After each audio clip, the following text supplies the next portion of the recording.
à l'heure actuelle, on a quasiment 40% des Français qui avouent avoir déjà été infidèles. Il y a plus d'infidélité dans le monde ou c'est juste que ça y est, les gens commencent à s'exprimer ou il y a des outils comme Glidden qui permettent de l'utiliser?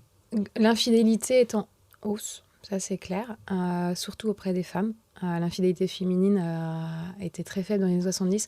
On a créé un observatoire de l'infidélité justement pour mieux le comprendre. Avec IFOP, on fait régulièrement des études tous les 2-3 ans pour voir justement comment l'infidélité évolue dans le quotidien des Français.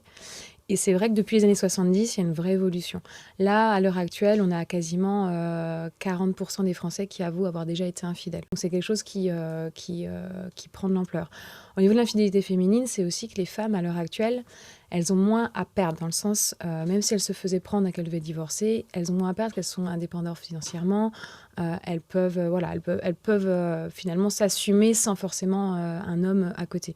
Donc c'est aussi ça qui permet qui nous fait comprendre que l'infidélité féminine augmente.